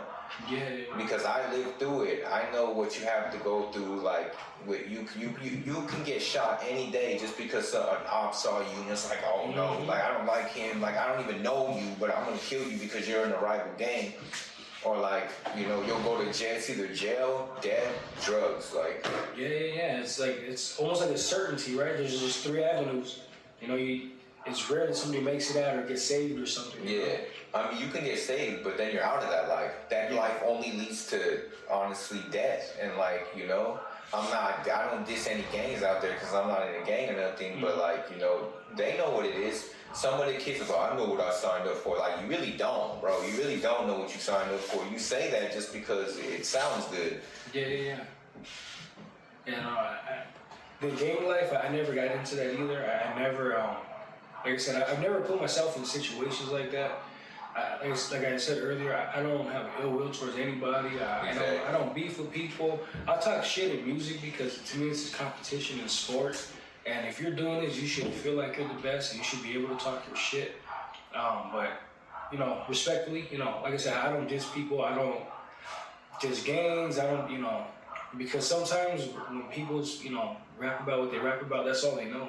Exactly, So I know. like, it's all. Yeah, you don't pass judgment, you know. Exactly, it's all they know. And then when they rap about that, you'll see it's the same thing.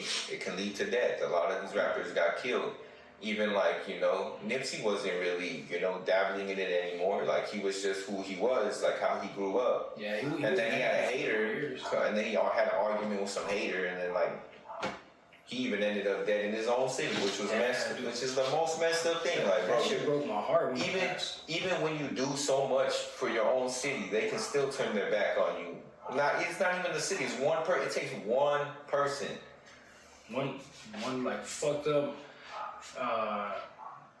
Was it not mentally stable? Exactly. Yeah, that one broke my heart. When Nipsey passed, that one broke my heart. And then to see the videos, like surfacing and him getting shot and kicked when the dude ran, like that shit broke my heart.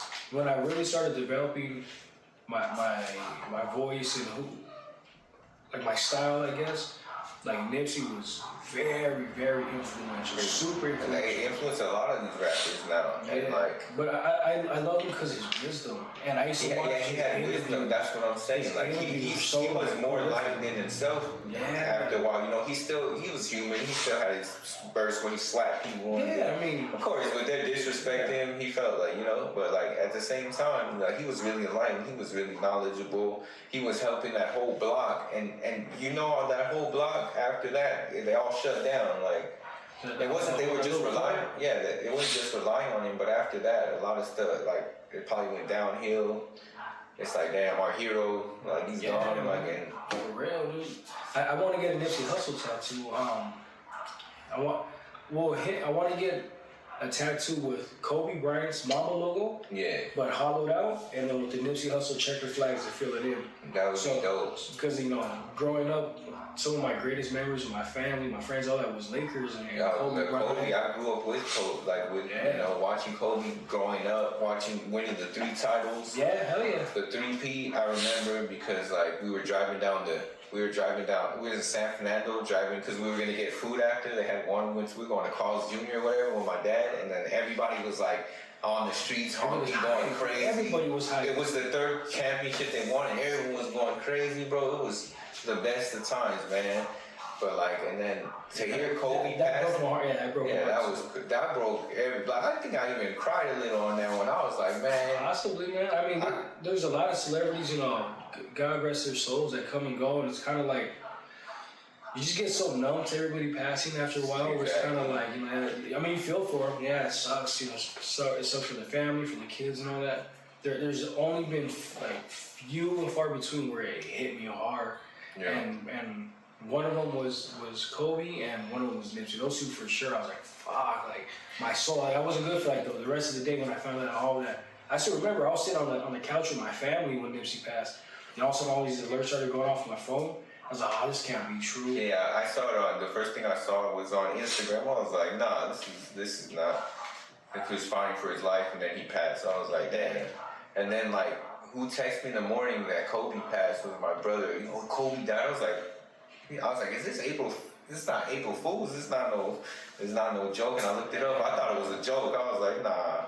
It just seems surreal, huh? Yeah, I was like, what? Like, that's crazy. And then with his daughter in the helicopter, and I think there's another little girl too. Like, that's when you realize. It's unforgiving, man. I tell people life is unforgiving. The same thing I tell people: life is precious. Like, make sure you live each day like it could be your last, man. You don't know when your time is up on earth. Facts. My grandpa used to preach that all the time. Rest in peace, my grandpa. But he would always tell me that. I mean, at the end of the day, money doesn't matter, possessions don't matter. He goes, your memories matter. Exactly. That's how your legacy carries on, because people are gonna live through you after you're gone. He goes, don't worry about anything else. Just live every day like it's the last. Make the most out of it. That's probably why I was sleep sometimes, because it's like I want to get more time in the day, you know. Get right with your faith, whatever you believe. Get right with your spirit. Yeah, big time. Mentally, physically, get right with the people around you. You know, don't hold no grudges against people, because you know at the end of the day, it's make or break. Like, you know, those people that you make grudges with can have jealousy against you as well. Mm-hmm. And like, you don't know what type of people they are. Like, they can end your life. Like, but at the end of the day, you just always gotta stay positive. You know, but it's like it's wasted energy too. Hate and grudge. Like sometimes, of course, we're human. We're gonna get angry. We're gonna get like frustrated at certain situations. I get frustrated a lot. I'm like, damn, I'm not where I need to be. But then I remember what I have right now and where I'm at spiritually, and where I came from and where I'm at now. It's just a whole test. Like, I could write a book, bro, of my whole life. If I wrote an autobiography, it'd be so interesting, bro. It would be touched on so many things. You should write that. That should be another avenue you do, big dog. Yeah, like I could write a book. Dude, I say go for it. Let's put it out. Let's publish this shit. Exactly. I mean, I don't know how many views we'll get on this shit. I mean, we'll keep building, though. You know what I mean? We'll put it out. We'll put it on this. So like, I'm in full support of you putting out your story, man. Exactly. It would be pretty interesting, because like when I went to therapy and the therapist was like, she kind of heard some of my stories. She's like, wow. She's like, that's crazy. Like, I didn't think, when I go back and think about it, I was like, oh, it's just life, you know. I wasn't ready for this. she's like, you make it sound like it's whatever. Like, well, that's what I feel like. It's just whatever. It's just what happened in my life. But like, I know a lot of people go through stuff. She's like, but what you went through is crazy. Yeah, I'm just like, I don't know. When I tell people my story, a lot of people trip out. I'm just like, why is it that crazy? Because a lot of people don't get through that kind of stuff. They go through depression, and I did do drugs. I was depressed at one time, but I made it through all that. And like, I'm here now. And like, another thing I want to do is like, help people that, you know, I don't know how I'm going to do it, like that were addicts, get out that like lifestyle, you know. I was seeing this one guy, like, he added me because I was talking, I had said I need to meet up with Christian artists, but he added me because he used to be a drug addict for 20 years, or a drug addict, and he sold drugs. And now he has this thing called recovery something, restoration recovery or something. He was on Dr. Phil too talking about it. Oh shit. He has a thing, and like he helps people that, you know, are coming off of the drugs, trying to, you know, give them, like, show them God's way, show them, like, through the spirit that you can get out of that situation. And I really think I want to do that too. I want to help people get out that situation that I was in.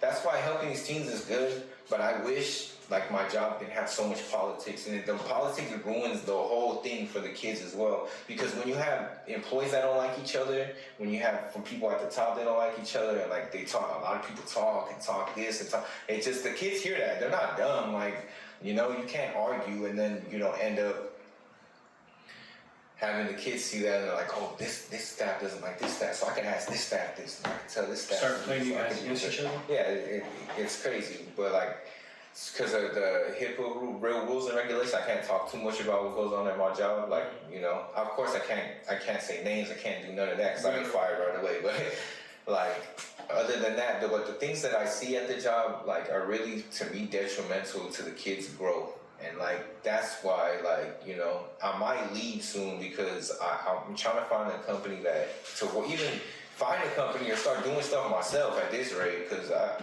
want to talk to that guy. Like, he hasn't messaged me back, but I really want to help him out, do his stuff and do some events with him. So that way, you know, I could push that narrative and try to help people, you know. It's not pushing a narrative. It's like what I want to do, what I feel my purpose and my calling is to help others, you know.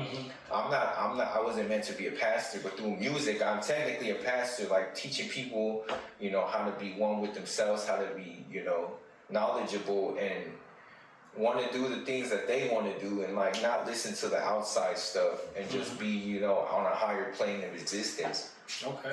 Do you feel your path and this route that you do want to go is going to be just to help the kids and the youth, or anybody? It's to help I want to help everybody. I want to help the world. I want to make the world a better place than when I came. And when I leave, I want to make the world a better place.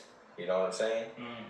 I just want people to remember, like, you know, dang, he really tried. He was here. He really cared about people. He really tried to, you know, make a difference in other people's lives and not just him. Because it's one thing to just, you know, make a difference in my life. I've already gone to the point where now I want to help others.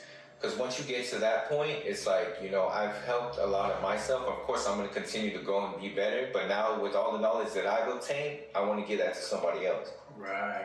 That's deep, man. That's very admirable, man. I use that a lot. I feel like when I'm talking to my guests, it's like I get so inspired by them and I hear these things and it's like, that word always comes in my head, but it's admirable. So for you, it's the same thing to like have that feeling to, like you said, leave the world a better place than how it is right now. Like, a lot of people are like that. A lot of people are selfish. A lot of people just don't give a shit. A lot of people are just kind of like, what can I do? They're lost. You know what I mean? So the fact that you know, that's really cool. The reason a lot of these people are lost and like they don't care is because they grew up like that. That was their environment. If you are your environment, and that's so true. So who you choose to surround yourself with is who you might end up being, because you pick up off the little things that you see people do, your homies do. Like, you want to fit in. It's a fit in, because as humans, we want to fit into a group. It's a primal nature, because even with, like, back in the day when there was tribes, you know, this tribe did this certain thing, this tribe did this certain thing. It's in our nature. So human nature is to want to be in a group, you know? Right. So that's why you gotta pick and choose who you're friends with. You gotta pick and choose the people you surround yourself with, because they can lead you on a path of death and destruction, or they can lead you on a path of enlightenment. Not that you didn't know how to maneuver, how to step, previously, but now that you're not smoking, you changed your healthy diet now, you're meditating, is it easier for you to kind of see now who you want to be associated with, and Yeah, you needed to be pushed away at a distance? honestly, I only have like the real homies that I have. You know, they still smoke and drink, so we're not hanging out as much. We'll still hang out. We'll still talk and stuff. Yeah. But like when it comes to like if I'm hanging out with them and we're just gonna smoke and drink, then I'm not gonna be there that long, because I want to talk. Talk about stuff that's going on. Talk about these topics we're talking about. I feel like I always just need to learn. When I'm watching something, like Netflix now, I want to watch like documentaries. Sure, I'll still watch like that, other stuff. But like I want to watch documentaries when I'm on YouTube. Like you can ask my wife, like when I'm on YouTube, bro, like I'm just looking at history or like knowledge stuff, like some science stuff, some quantum theory, quantum mechanics, listening to these great minds, listening like to physicists, and like it's crazy like how much you can learn if you just do your research and look up things by yourself. Your group that you're with now, do they kind of share the same interests, or is it kind of you who's kind of like you bring it up? Well, I'm still trying to I still have my old group of friends, you know what I'm saying, when we'll kick it. And then like I'm starting to hang out with people. Like I have my pastor from the church, we're becoming friends, like we're talking more. He's a really good speaker. Like he's a great he's a great speaker. Like when he talks, I'm like, dang, bro. Like I wish I'm a good speaker, but I'm like, wow. Like he really is knowledgeable. Sure, in his field, knowledgeable of what he does. Man, you really do this God stuff, don't you? You know what I'm saying? Well, I do this God stuff too. I'm praying there with them. Like my church, like it's called Victory Outreach. We're praying. Most of the service is focused on prayer. I've never been to a church that they focus on prayer so much. Like, you'll go, the first thing you're doing is praying, and then you got the worship, and then you got the message, and you're praying after again. So it's like a 2.5 hour, like 2 hours just straight praying. It's 1 hour, 1.5 just praying and like, trying to be one with the spirit. And that's when you get all those chills. And like I feel like you can read the word so much. Of course we're supposed to be stewards of the word and learn the word, but at the same time that prayer to me is like meditation, because it gives me that same feeling. So like I'm open to everything, dude. Like I'm very open to meditating, to praying, to like learning knowledge that can help my spirit. No, I like I was like Christian music. It's weird, like probably like a month ago, maybe 2 months ago. It was either my wife or my mom who moved my car, because we all share the driveway, so everything maneuver in and out. Somebody moved it or took it and went to the store or whatever. But the next time I got in it, it was on a Christian rock music station. I don't know if it's rock, but it's just a Christian music station. I think it was a Fish or something, 95.9 or whatever it is. It was Christian music. And I was going through some shit that day too. Like I wasn't feeling good. My mental was acting up, and I was battling some type of demons. Driving, I believe I was taking my son to school, driving, and I didn't even realize the music was playing. But I was just driving. All of a sudden, I'm listening to Christian music. I was like, I feel better right now. And I really stopped after I dropped him off, because he's right up the street from my house, his school. So I dropped him off and I went to work, and as I'm driving to work, I'm thinking like, man, my mood's changed. And then I started listening to the music that was going on. I was like, oh damn, this whole time I've been listening to Christian music. And ever since then, I haven't changed the station. Yeah. Every time I get in the car, because I'll put Bluetooth on my phone. Yeah. I'll play my own music. I'll listen to different things, but for the most part now, when I'm driving to or from, it's like I just listen to Christian music. Yeah, I usually listen to Christian music or Christian rap now, because Christian rap is really taking off. Like there's a lot of dope Christian artists that are talking. Because like I keep telling people, music will infest your soul with whatever. It's a frequency, so if it's positive, you're gonna feel good. Yeah. You're gonna feel good inside. If it's negative, you might be like mad. You be driving. You be like, oh F you, like you cutting people off and like doing stuff like, cause like I used to listen to a lot of metal music, and it made me drive faster. Like aggressive, driving off fast, swerving through lanes. Just Christian music makes me chill. I'm just like driving, just chilling, and like I honestly don't listen to a lot of negative music anymore. It just doesn't sit right with me when I'm listening to it. Like hold this, that.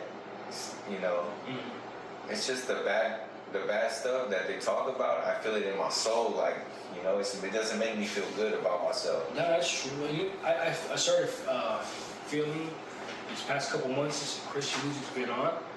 I've been less excited about who's dropping music in like the rap world or exactly, bro. Like I just, to me, it's like, okay, I'm gonna come out whatever I hear when I hear it. I get more excited now when like a new song makes it to the top 5 for that Christian music. I'm like, this is a cool song. I like this one. And then it's good for the kids to hear. Yeah, exactly. Also, like my favorite rapper used to be Burner because I smoked a lot and like he was all about smoking and making money off weed and all this stuff. Yeah. Respect to him. He really built an legend, empire. Man. He's a legend now. He's a legend for sure, man. Shout out to him. But like now I can't even. He did drop the new album. I didn't even listen to it. Just not interested. I'm just not interested, and he makes good music and really good beats, but I'm just not interested in someone just talking about weed anymore. Like it just doesn't interest me. Yeah, man, you're maturing and growing within your own right. That's good, though. Yeah, as you get older, you should mature, man. The music is you should start listening to different kinds of music, like something that really makes your soul makes you feel good. You know what I'm saying?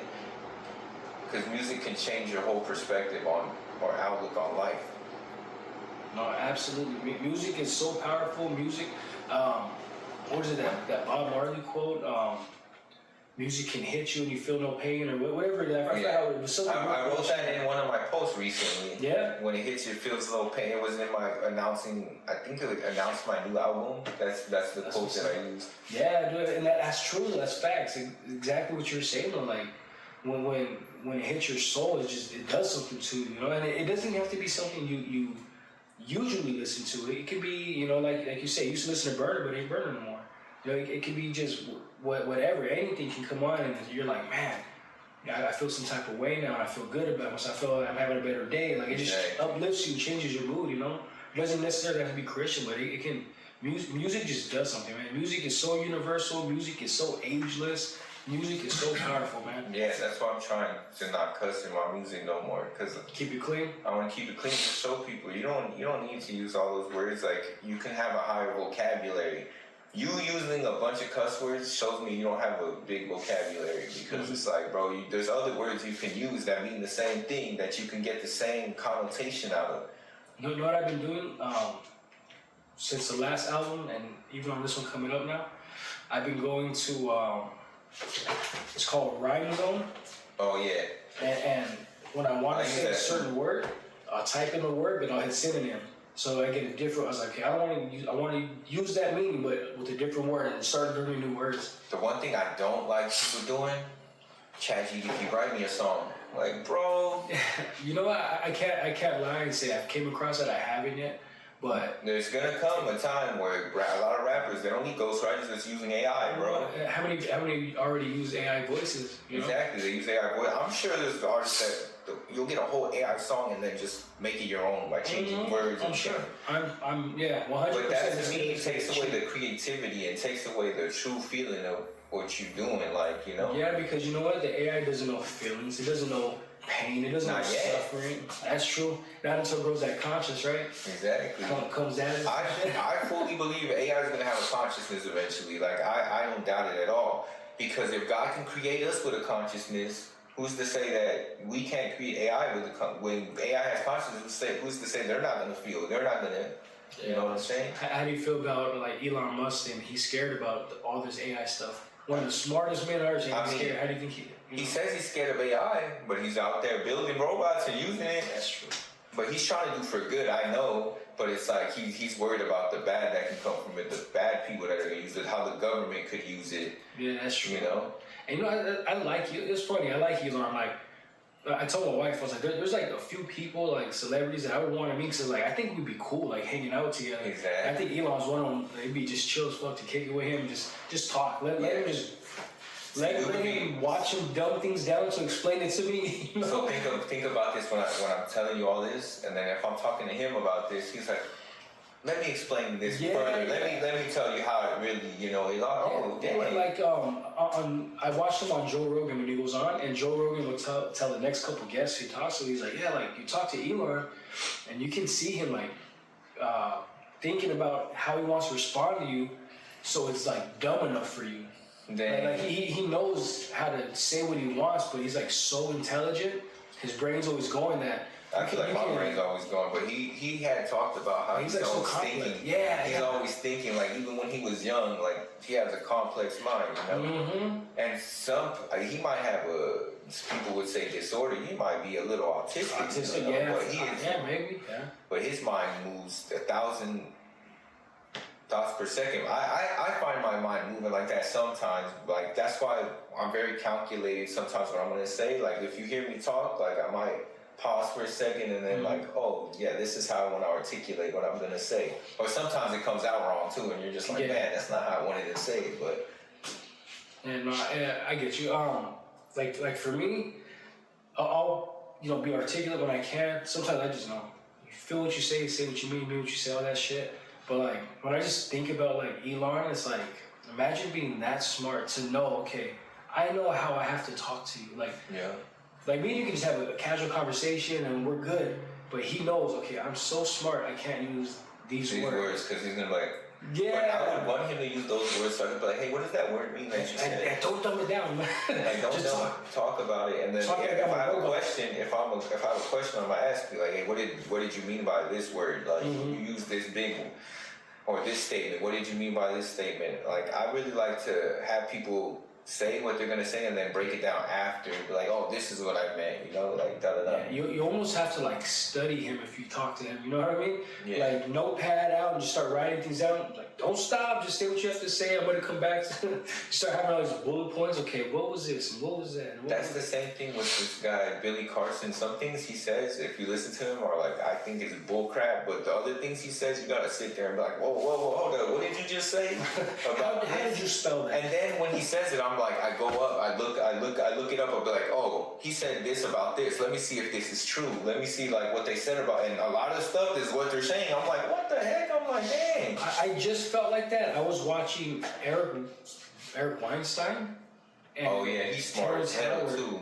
And Terrence Howard. I just watched that one. I was watching the one the other day. Dude, like hearing them talk and just to know certain like arithmetics and definitions. I like how he was trying to help parents and be like, you know. What did he keep telling me? You need to stop teaching. Yeah, you need stop teaching. Stop teaching for now. You need to learn before you teach. That's what did Terrence Howard say? He goes, teach me that. Teach me that. Yeah, dude, that was dope. That was dope that he wanted to learn. That's dope that he wanted to have those convos. Well, think about it. If you're very into that subject and topic, you're gonna want to learn. So you're not, you're not saying the wrong things, because then people are gonna discredit you when you're using the wrong terminology on things. Yeah. Like, like that's what I'm saying. When I talk about the stuff I talk about, I never say that this is the knowledge that I have. This is what I've seen, what I've heard other people say, what I learned. I'm not knowledgeable like on the whole subject. I just know little parts of it. But like, you have to be smart enough to understand that like, just because you know a little doesn't mean you know, you only know a little about what you learn. There's still so much more to learn. So at the end of the day, you really know nothing. That's true. Does wifey share the same interest? Like when you start doing like your research or watching documentaries and all that? Not really. She's not really into that.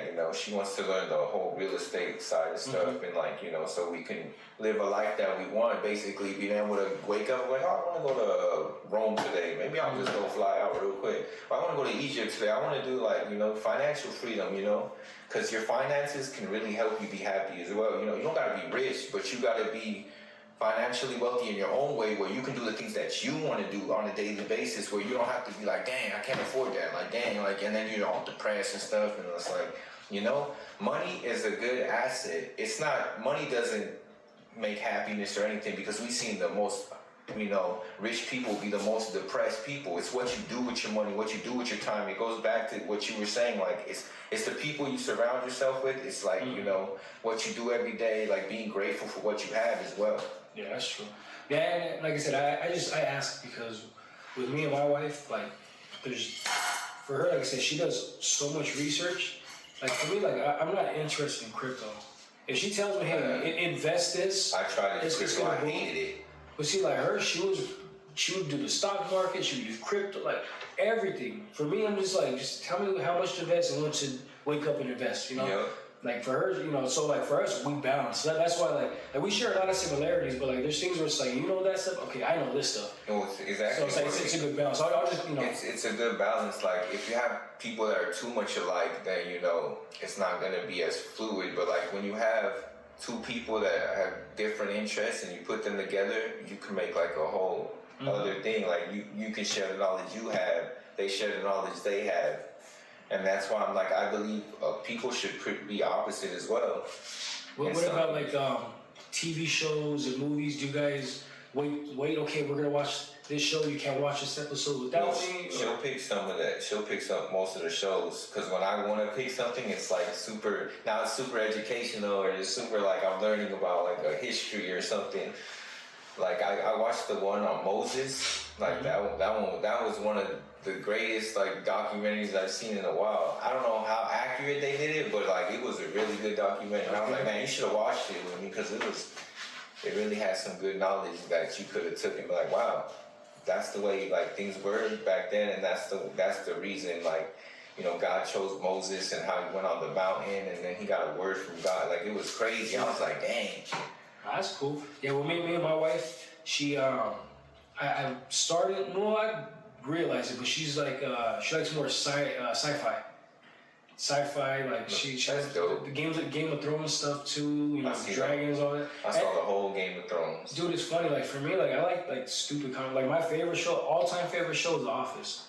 Just stupid, cheesy, I didn't like The Office at all. I like Suits. You saw Suits? Oh, I love Suits. Yeah, that's a really good show. When I started watching The Office, though, I started years ago, right?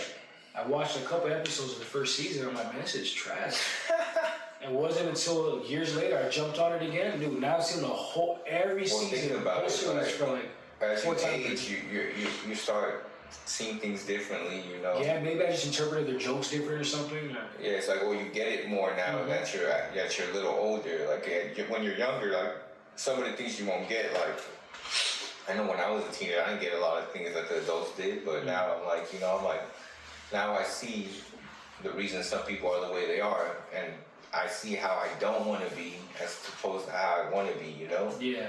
I wish my dad would have taught me about money when I was young. I wish he would have taught me about, like, you know, health, because he wasn't the most healthy, you know. I wish schools would have taught us that. Yeah, well, schools, that's another problem, you know. If I was, like, in politics, if I ran for president, I would run it based on, you know, teaching kids about, like, you know, money when they're young, taxes and health, changing the whole health industry. You can't use these additives in food. You can't put these like sugars, these added sugars. You have to use natural sugar. You can only use this, and these chemicals are banned. You can't use them in but Big Pharma, if I did that, they would hate me, bro. They would try to destroy me, dude.